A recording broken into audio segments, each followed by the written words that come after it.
Cours de spiritisme du Centre Spirit Lyonnais Allan Kardec. Cours numéro 1 de première année, Histoire du spiritisme. De tout temps, l'homme a été sensible à l'invisible et à la recherche de la compréhension de son organisation. Depuis les plus anciens textes de diverses cultures, à travers tout le monde, on retrouve cette croyance en l'individualité et en l'immortalité de l'âme. Pour ce premier cours, nous allons expliquer comment s'est organisé doucement l'éveil des consciences jusqu'à la codification du spiritisme par Hippolyte Léon Denisard Rivail, plus connu sous le nom d'Allan Kardec. Pour illustrer ce cours, nous allons citer des personnalités qui ont été acteurs de ce mouvement autour du globe à l'aide d'un axe chronologique. Né en 1688 en Suède, Emanuel Swedenborg est un ingénieur en métallurgie. D'une grande intelligence, il a une connaissance étendue sur des sujets aussi variés que la zoologie, l'anatomie, l'astronomie, la finance et l'économie. Il édite plus de 70 ouvrages sur les mathématiques, l'anatomie, la mécanique, la psychologie. Il possède, depuis son plus jeune âge, de la clairvoyance, une faculté qui permet de voir les esprits. En 1744, ses facultés médiumniques s'étendent et il a des visions de l'autre monde. Il peut voir à distance. Par exemple, alors qu'il se trouva à dîner avec des amis, il put observer et raconter un incendie qui avait lieu à Stockholm, à près de 500 km avec une exactitude parfaite. Pendant 27 ans, il reste en contact permanent avec l'autre monde. Tout ce qu'il voit et entend, il le transcrit dans un livre en 1758, Du ciel et de ses merveilles et de l'enfer. Ce livre a une grande similitude avec le livre des esprits, mais il reste difficile à comprendre. En France, dans les années 1770, apparaît le magnétisme avec Mesmer, médecin viennois. Il soigne avec son disciple, le marquis de Puységur, selon la méthode du baquet, bac contenant de l'eau magnétisée. Il soigne et guérit. Dans les années 1780, c'est le marquis, en magnétisant un de ses patients, Victor Rass, qui découvre l'état de sommeil profond ou sommeil lucide. Dans cet état, Victor est capable de décrire l'intérieur de son corps, de diagnostiquer sa maladie et prescrire des médicaments. Puységur le nomme sommeil magnétique ou provoqué. Il l'explique dans son livre « Mémoire pour servir à l'histoire et à l'établissement du magnétisme animal » paru en 1784. À la fin du XVIIIe siècle, l'hypnotisme et le magnétisme sont synonymes. Pour la première fois, les médecins vont chercher à provoquer et utiliser cet état d'hypnose pour soigner. En Angleterre, le pasteur écossais Edward Irving délivre à Londres, dans une église, d'étonnants messages. La foule vient l'écouter. De 1831 à 1847, des manifestations se font dans son église. Des paroissiens émettent des bruits inintelligibles, puis ils se mettent à parler dans une langue entièrement inconnue. On appelle cela la médiumnité polyglotte. À l'époque, on observe seulement les manifestations. Aux États-Unis, naît en 1826 Andrew Jackson Davis sur les rives de l'Hudson, dans l'État de New York. Il a une enfance difficile et très peu d'instruction. Il est médium auditif. Il entend des voix et les conseils de son guide. Il est aussi clairvoyant. Il peut diagnostiquer des maladies. Il voit, sans le secours des yeux, dans n'importe quelle partie du corps. Le corps humain devient transparent sous son regard spirituel. Chaque organe se détache nettement avec un rayonnement particulier qui s'assombrissait en cas de maladie. Il est également médium psychophone et en état de transe, il dicte de nombreux livres qui sont difficiles à lire. The Great Harmonia, 1850-1861, The Philosophy of Special Providences, en 6 volumes, 1850, The Magic Staff, An Autobiography, en 1857, A Staircase to the Summerland, 1868, Tale of a Physician, 1869, Views of Our Heavenly Home, 1878. Il prédit l'avènement de la voiture et de la machine à écrire. En 1685, s'installe aux États-Unis la communauté des Shakers. Il fuit les persécutions faites aux protestants par Louis XIV. En 1837, il y a une soixantaine de communautés. Ils vivent sobrement et lors de leurs rassemblements religieux, des manifestations ont lieu. Les phénomènes commencent par des bruits, puis des hommes et des femmes, sous l'influence d'esprits indiens, se mettent à parler. Ceux-ci ne viennent qu'après avoir demandé la permission. Ils exécutent aussi des danses. Le compte-rendu de ces expériences se trouve dans Holy Wisdom, Sagesse sacrée, et The Sacred Roll, le rouleau sacré. Aujourd'hui, cette secte religieuse existe toujours dans l'état du Maine. Toutes ces manifestations ont permis de préparer les consciences pour les phénomènes d'Hydesville. Aux États-Unis, la famille Fox habite dans la petite ville d'Hydesville, près de New York. Le couple Fox a 3 filles, dont Margaret, 14 ans, et Kate, 11 ans. Ils sont protestants. Ils vivent très modestement dans une maison en bois qu'ils louent. Les 2 fillettes sont médiums à effet physique, c'est-à-dire qu'elles peuvent servir d'intermédiaires à des esprits, mais elles l'ignorent. En 1848, des coups se font entendre dans la maison, des coups frappés. Ils deviennent de plus en plus nombreux. En mars de cette même année, les bruits sont tellement forts que les enfants refusent de dormir seuls. Kate, la plus jeune, met au défi la puissance de répéter les claquements de doigts qu'elle fait. À leur grand étonnement, les coups répondent à chaque claquement. Puis la mère dit alors « compte 10 » et l'esprit frappe 10 fois. Elle pose une série de questions. Les réponses données par chiffres montrent la plus grande connaissance de l'esprit sur les affaires personnelles de la famille Fox. À la question « Êtes-vous un homme, vous qui frappez ?» aucune réponse ne vint.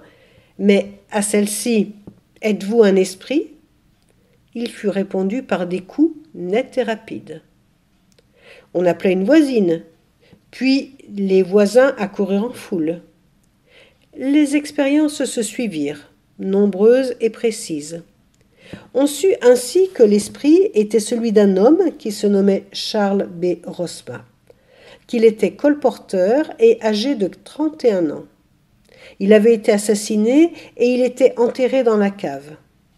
Des ossements humains furent effectivement trouvés plus tard. Ces phénomènes furent retranscrits dans tous les journaux de l'époque. Il y eut une commission d'enquête, puis un procès pour établir la vérité.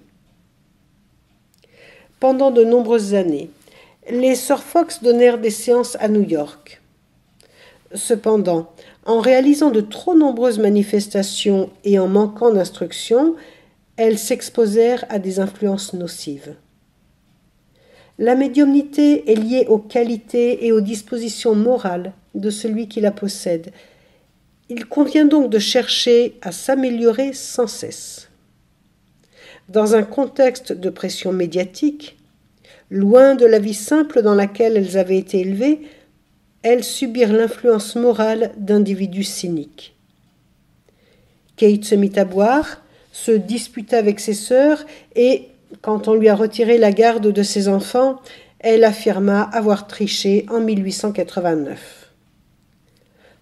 On peut voir dans la bibliothèque du site du Centre Spirit lyonnais Allan Kardec l'ouvrage d'Arthur Conan Doyle sur l'histoire du spiritisme. En France et ailleurs, entre 1853 et 1855, appeler les esprits devient un passe-temps. Dans les salons parisiens et bourgeois, on fait tourner les tables. Les tables tournantes bougent, et parfois elles répondent de façon intelligente à travers des coups aux questions posées, ou même à celles qui ne sont que pensées. Il y a donc un élément intelligent derrière ce phénomène. Des hommes de science vont se mettre à les observer et à les étudier. Pendant ce temps, en Angleterre, l'Écossais Daniel Douglas Home va être reconnu dès 1855 comme un médium à effet physique hors du commun. Très jeune, il a des manifestations. Il peut voir, entendre et léviter. Lors d'une célèbre séance, on le voit sortir d'une fenêtre et rentrer par l'autre dans un état de transe. C'est un homme de santé fragile qui a très peu d'instruction. Il a des revenus modestes, mais il n'acceptera jamais de rémunération pour ses séances. Il les réalise en pleine lumière pour prouver qu'il n'y a pas de fraude. Il voyage beaucoup. Il fréquente les milieux aisés et sera souvent accueilli dans les palais royaux de Napoléon III, du tsar Alexandre, de l'empereur Guillaume Ier et des rois de Bavière ou de Wurtemberg où il sera hébergé. Il se sent missionné pour démontrer l'immortalité de l'âme et il n'adhérera jamais à l'idée de réincarnation. Sa vie sera marquée par 2 procès où l'on cherche à prouver qu'il triche. Pour aller plus loin, vous pouvez lire le livre D.D. Home, le médium, de Louis Gardy, aux éditions Filman. Ce livre se trouve aussi sur le site du Centre Spirit lyonnais Allan Kardec. En France, en 1804, est né à Lyon Hippolyte Léon Denisard Rivaille. Il fait ensuite ses études en Suisse, puis il devient professeur à Paris. Il publie de nombreux ouvrages pour l'enseignement. En 1854, il entend parler pour la première fois des tables tournantes et des manifestations intelligentes. Il est sceptique, mais il assiste aux réunions. Voici sa façon de procéder. Il observe les faits, en déduit une théorie, la confronte à l'expérience ou la rejette si elle est incapable d'expliquer des faits nouveaux. Il obtient en 1856 des preuves qui l'amènent à se pencher sur ces phénomènes. Il prend alors le nom d'Allan Kardec, celui d'un druide qu'il a été dans une autre vie. Par un travail d'analyse méthodique de 50 000 messages reçus par divers médiums, il met en ordre l'enseignement des esprits et le publie le 18 avril 1857 dans le Livre des Esprits. En avril 1858, il crée la première société spirite sous le nom de Société parisienne des études spirites. Et la même année, il édite la revue Spirit qui existe toujours. Vous la trouvez sur le site de la Fédération Spirit brésilienne et sur notre site dans la bibliothèque. Pendant 10 ans, Allan Kardec étudie, recueille des enseignements et compose un corps de doctrine contenu dans 5 volumes. Le Livre des Esprits, il contient les principes de la doctrine spirite avec l'immortalité de l'âme, la nature des esprits et leur rapport avec les hommes, les lois morales, la vie présente, la vie future et l'avenir de l'humanité. Le Livre des médiums, il contient l'enseignement sur la théorie de tous les genres de manifestations, les moyens de communiquer avec le monde invisible, le développement de la médiumnité, les difficultés et les écueils que l'on peut rencontrer dans cette pratique. L'Évangile selon le spiritisme, il contient l'explication des maximes morales du Christ, leur concordance avec le spiritisme et leur application aux diverses positions de la vie. On trouve à la fin une série de prières pour diverses situations. C'est un ouvrage essentiel qui peut se lire du début à la fin ou au hasard des pages, car il comporte toujours une réponse pour l'épreuve que vous traversez ou celle de vos proches, visibles ou invisibles. Le ciel et l'enfer, il contient l'étude sur le passage de la vie corporelle à la vie spirituelle, les peines et les récompenses futures, les anges et les démons, les peines éternelles, suivi de nombreux exemples sur la situation de l'âme pendant et après la mort. La Genèse, les miracles et les prédictions, il apporte des informations sur la naissance de la terre et la race adamique. Il donne la définition du mot miracle et explique ceux réalisés par Jésus. Pour les prédictions, il explique ceux que l'on trouve dans l'Évangile et termine en parlant des prochaines générations. Nous ajouterons quelques mots sur les œuvres posthumes qui sont une compilation de textes trouvés par Pierre Gaëtan Lesmarie après le décès de Kardec. Il y a des études sur la musique, le somnambulisme, le Christ, les manifestations spirites, les fluides, ainsi que des informations sur la mission de Kardec. D'autres textes viennent compléter cette impressionnante production, comme « Qu'est-ce que le spiritisme ?» Le spiritisme à sa plus simple expression, caractère de la révélation spirite et instructions pratiques sur les manifestations spirites. Ils sont tirés de la revue Spirit. Livre conseillé. Nous recommandons, durant cette première année, de lire le Livre des Esprits. Pour aller plus loin dans la biographie de Kardec, voici quelques titres. Allan Kardec, Sa vie, son œuvre, d'André Morel. Allan Kardec, Voyage spirit en 1862. Allan Kardec et les esprits, de Luis Guillermo, aux éditions Filman. Gabriel Delanne est né à Paris en 1857.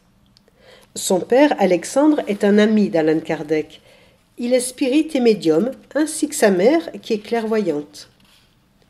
Gabriel voit souvent Allan Kardec lorsqu'il est enfant. C'est un scientifique. Il travaille comme ingénieur dans une compagnie d'air comprimé, puis il devient représentant de commerce, ce qui lui permet de voyager et de faire de nombreuses conférences. Il consacre sa vie à la doctrine et fonde avec son père l'Union Spirit française. Avec l'aide de Madame d'Espérance, une médium à effet physique, il publie une revue, Le Spiritisme. Sa santé est précaire, mais toute sa vie, il sera au service de la diffusion. Ses livres sont La réincarnation, Les apparitions matérialisées des vivants et des morts, tome 1, Les apparitions matérialisées des vivants et des morts, tome 2, Le spiritisme devant la science, Le phénomène spirit, L'âme est immortelle, L'évolution anémique, Recherche sur la médiumnité. Vous pouvez les trouver sur notre site dans l'onglet Bibliothèque et certains aux éditions Filman.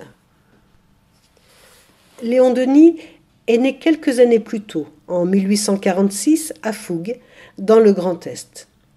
Son père, chef de gare, s'installera ensuite à Tours. Il découvre le spiritisme à 16 ans, à travers le Livre des Esprits, et rencontrera Allan Kardec lors d'une conférence. Il ne peut faire de longues études à cause des difficultés financières de ses parents. Il travaillera très tôt et devient représentant de commerce. C'est un autodidacte et toute sa connaissance, il l'acquiert par l'étude. À ses débuts, il est médium psychographe, puis ses guides l'orienteront vers le dialogue. Il devient ainsi un excellent orateur inspiré. Comme Delanne, il voue sa vie à la diffusion. Il fera plus de 300 conférences à travers la France et l'Europe. Écrivain éloquent, on dit de lui qu'il est le Victor Hugo du spiritisme. Ses ouvrages sont traduits dans la plupart des langues et lus aux 4 coins du globe. Les livres de Léon Denis, après la mort. Il s'agit d'un exposé sur la philosophie des esprits. La première partie a trait aux diverses religions. La deuxième partie parle du monde invisible. C'est son premier livre qui rencontrera un grand succès et sera traduit dans plusieurs langues. Le problème de l'être et de la destinée. Léon Denis développe l'action de la spiritualité dans notre destinée. Il ouvre l'homme à ses responsabilités face à la loi des réincarnations.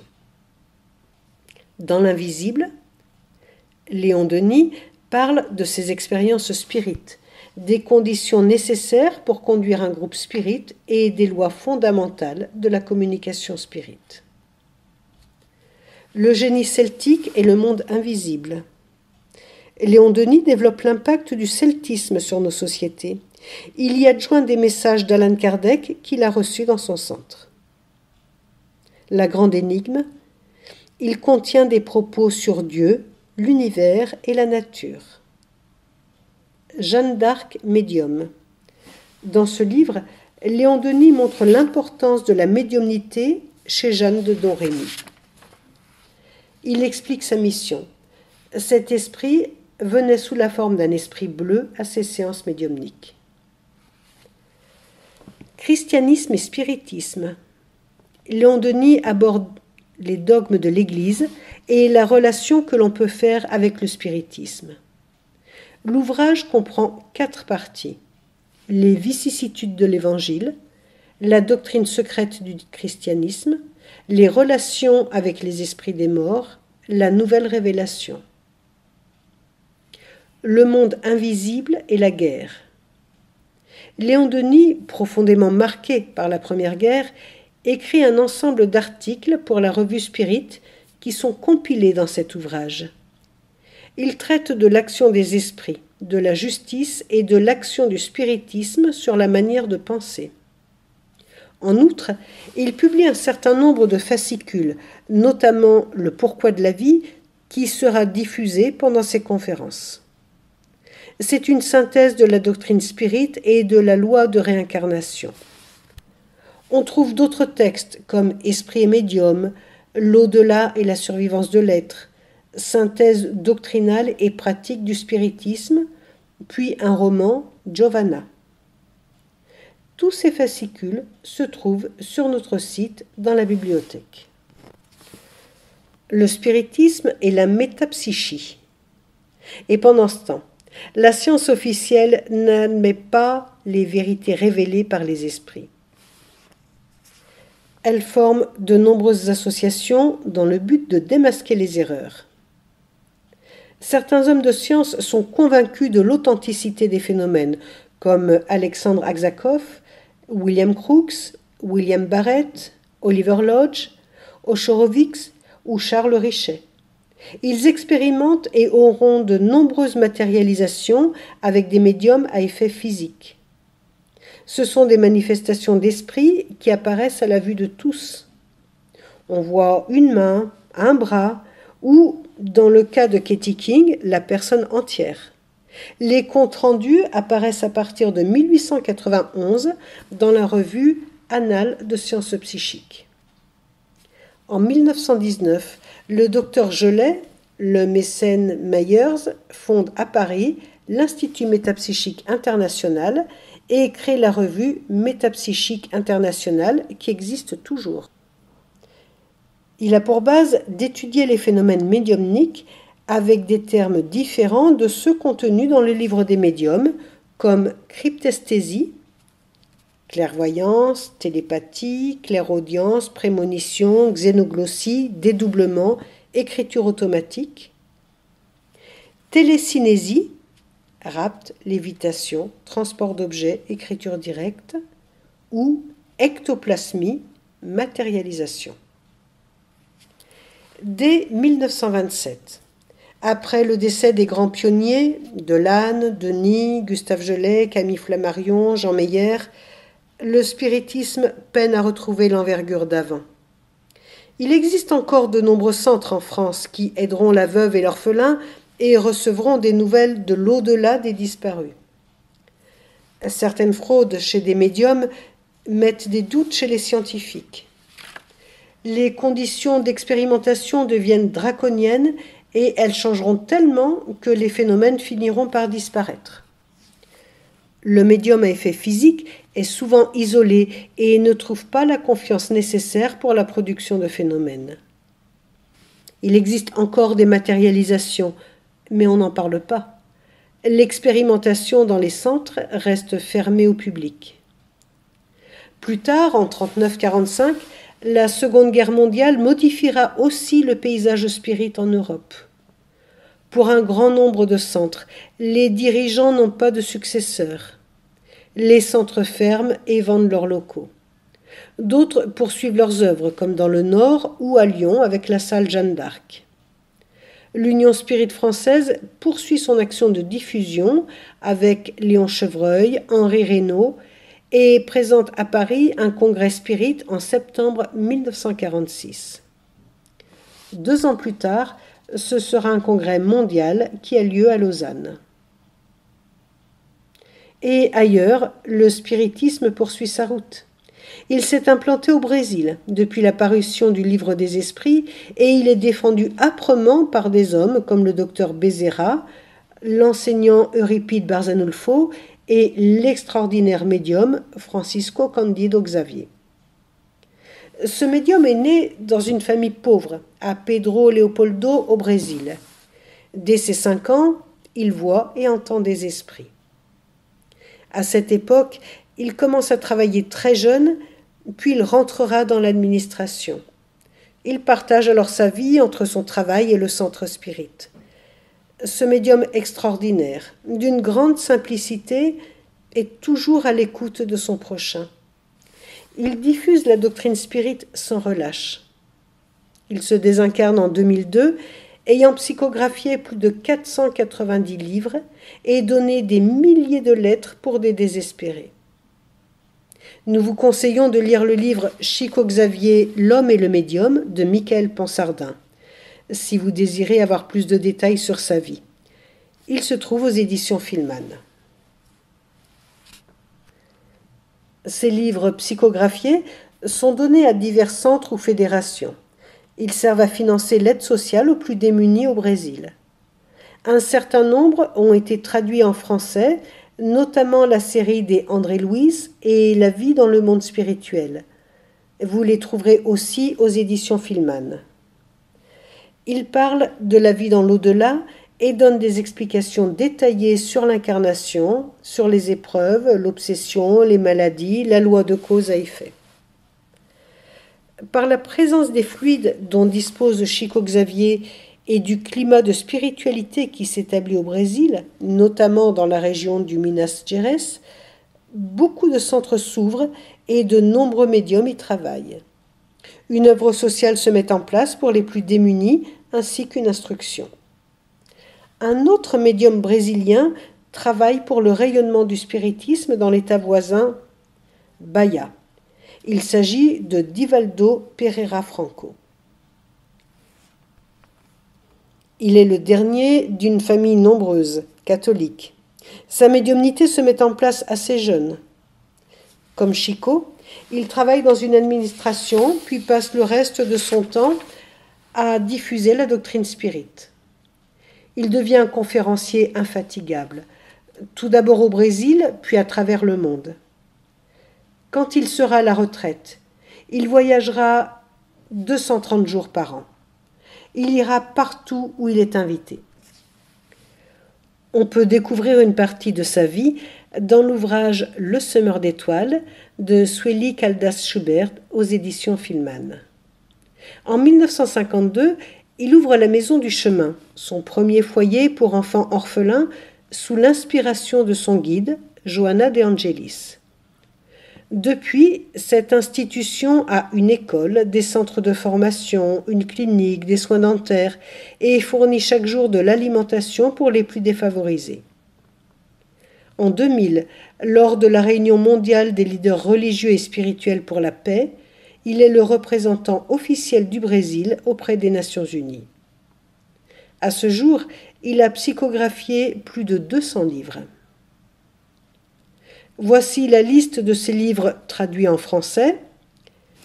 Le Passage, Sauvé de la folie, Sexe et obsession, Tourment de l'obsession, Médium et médiumnité, Lumière spirit, Les invitations de la vie, Lumière du monde, Constellation familiale, La psychologie de la gratitude, Au seuil de l'infini, Épisode quotidien, Vigilance, Vivre et aimer, L'homme intégral, Jésus et l'actualité.